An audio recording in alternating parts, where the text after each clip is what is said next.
Y con respecto a Belgrano, en este año tan particular, y que hay que revalorizarlo siempre, también quisimos dar a conocer no solamente el aspecto de creador de la bandera, porque si no sería minimizarlo. Y realmente en sus 50 jóvenes años hizo tanto, relacionándolo con el periodismo al que ustedes están abocados. Por ejemplo, en 1801, que todavía éramos colonia de España, él participó en el Telégrafo Mercantil, que era el periódico que estaba en Buenos Aires. En marzo de 1810, antes de la Revolución, él dirigió el Correo de Comercio, del cual él fue director. Y después del 25 de mayo, que participó tan activamente como vocal de la primera junta, a los pocos días, cuando en junio, por iniciativa de Mariano Moreno, Castelli y Belgrano, se crea la Gaceta de Buenos Aires, él también colabora con sus artículos. Cuando hablamos, como decía recién Melina, de la personalidad de Belgrano, ¿qué es lo que también hay que destacar y hay que resaltar? Su tenacidad ante las adversidades. Porque, por ejemplo, el 27 de febrero de 1812, él enarbola por primera vez la bandera en las barrancas del río Paraná, como todos sabemos. Pero en marzo de 1812, de ese mismo año, a pocos días, el gobierno de Buenos Aires se lo prohíbe. Le prohíbe.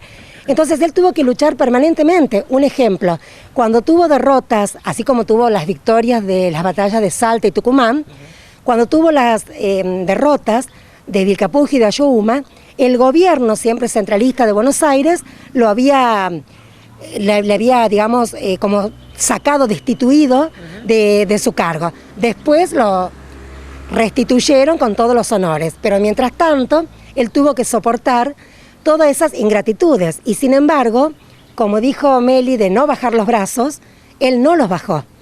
Entonces, un patriotismo, y yo siempre, que yo también valoro a San Martín, pero San Martín era un profesional formado. Él vino a nuestras tierras ya con una formación de donde él se había formado de Europa. Belgrano era abogado, y siendo abogado, él se ofrece, digamos, para conducir el Ejército del Norte. Entonces, otro mérito más de Manuel Belgrano. Además, por ejemplo, cuando ustedes iniciaron, que tan gentilmente proyectaron el video del 2 de junio, sí, coincidiendo con que el 2 de junio es el día del graduado en Ciencias Económicas. ¿Por qué? Porque el 2 de junio de 1794 él fue nombrado secretario del Consulado de Comercio. Y no fue pasivamente en su función, o sea, implementó una serie de medidas que justamente los estudiantes de quinto, que recién mencionaba Melina, lo resaltaron en lo que ellas escribieron y leyeron. Después, bueno, participó en las invasiones inglesas, 1806, 1807, en la Revolución de Mayo, luego en la Guerra de la Independencia. Y fue tan prolífico en todo lo que hizo. Fundó 2 pueblos, Curuzú Cuatiá y Mando Sabí, de la actual provincia de Corrientes.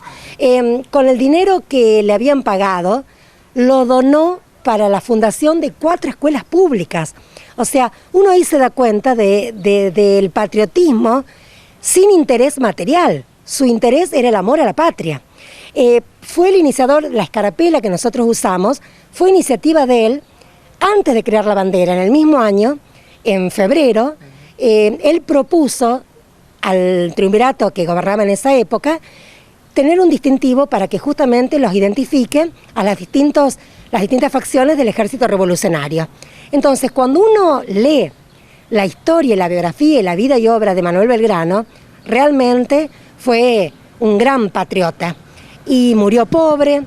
Ese día, el 20 de junio, que mañana se cumplen justamente 200 años, como había dicho Melina en el escrito que participaron los estudiantes junto con docentes, pasó desapercibida la muerte de Belgrano, porque justamente ese día en Buenos Aires, plena anarquía del año 20, se sucedieron 3 gobernadores.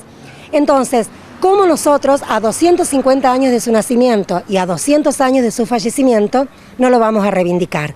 Entonces, aunque estemos en la virtualidad, tenemos que estar siempre dando a conocer lo que fue Belgrano, como tantos otros, como decía recién Melina, personajes que construyeron la historia y que la seguiremos construyendo entre toda la ciudadanía.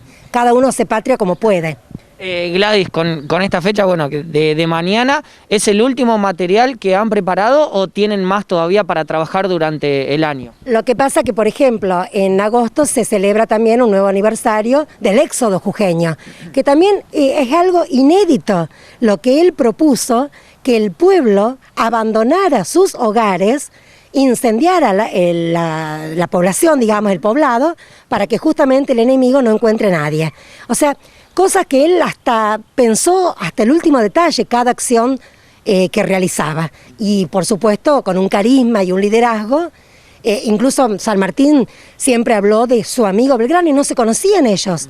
No es que compartieron. Y sin embargo, con lo que lo pudo conocer y los gestos y las actitudes que Belgrano tuvo, está documentado en cartas que San Martín le mandaba a su amigo Guido y demás, de cómo hablaba de la nobleza de Manuel Belgrano. Con respecto a Belgrano, va a estar tenido en cuenta durante todo el año, como dijo exactamente, pero después nosotros vamos a trabajar con el 12 de octubre, que nos parece que es una fecha también potente para trabajar con los estudiantes. Es decir, teníamos 2 fechas fuertes para trabajar, Belgrano y el 12 de octubre, entonces en base a eso vamos a armar otro proyecto, depende cómo sigamos, en qué situación sigamos, no sabemos si vamos a estar en situación presencial, virtual o semi, entonces en base a eso vamos a armar también una reflexión, unos espacios de debate con el 12 de octubre.